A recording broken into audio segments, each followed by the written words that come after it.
విషయంలో అయితే మాత్రం సిట్ అధికారులు దర్యాప్తును ముమ్మరం చేశారంటూ తెలిసింది. ఇళ్ళు అలాగే ఆఫీసులో కూడా సోదాలు నిర్వహిస్తున్నారు.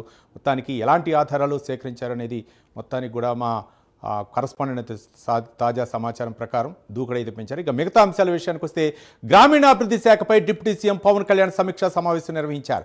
పల్లె పండుగ 2.0పై చర్చించారు. అధికారులకు పవన్ కళ్యాణ్ దిశానిర్దేశం చేశారు. పల్లె పండుగ విజయ స్ఫూర్తిని కొనసాగించేలా పల్లె పండుగ 2.0 ప్రణాళిక ఉండాలని అధికారులు డిప్యూటీ సీఎం పవన్ కళ్యాణ్ ఆదేశించారు. ఇక మొత్తానికి పవన్ కళ్యాణ్ పల్లె పండుగపై మరింత సమాచారం మా ప్రతినిధి శ్రీహరి అందించడానికి సిద్ధంగా ఉన్నారు.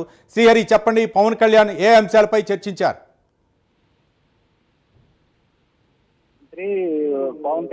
ముఖ్యమంత్రి పవన్ కళ్యాణ్ అయితే నేడు కేంద్ర కార్యాలయంలో పల్లె పండుగ 2.0పై పంచాయతీరాజ్ గ్రామీణాభివృద్ధి శాఖల అధికారులు ఉన్నతాధికారులతో అయితే సమీక్ష సమావేశం నిర్వహించారు.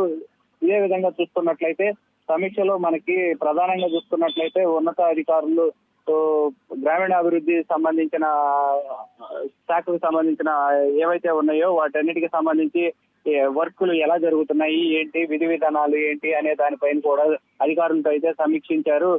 రోడ్ల నిర్మాణం, గ్రామాలలో రోడ్ల నిర్మాణం ఎలా జరుగుతుంది, ఏంటి ఎక్కడెక్కడ ఎంతెంత వర్కులు జరుగుతున్నాయి అనే దానిపై అయితే అధికారులతో సమీక్ష సమావేశం నిర్వహించారు. వీటితో పాటు ప్రధానంగా గ్రామాల్లో పల్లె పండుగ ఏదైతే ఉందో ఇందులో భాగంగా రేపు మొత్తం 117 వర్కులకైతే ప్రతి గ్రామంలోనూ ఇట్లా చేపట్టాలంటూ కూడా ఉప ముఖ్యమంత్రి పవన్ కళ్యాణ్ అయితే అధికారులకైతే సూచించారు. ఈ నేపథ్యంలోనే అధికారులు అందరూ కూడా గ్రామ పంచాయతీలు ఏవైతే ఉన్నాయో వాటన్నిటినీ కూడా సరైన మార్గంలో వర్కులు జరుగుతున్నాయా లేదా అని పర్యవేక్షణకైతే కొంత ఆసక్తిగా కూడా కొంత అధికారులు అయితే పనిచేస్తున్నారా లేదా అనే దాని మీద కూడా ఉన్నత స్థాయి అధికారులు అయితే పర్యవేక్షించాలి అని చెప్పని కూడా అధికారులకు అయితే సూచించారు.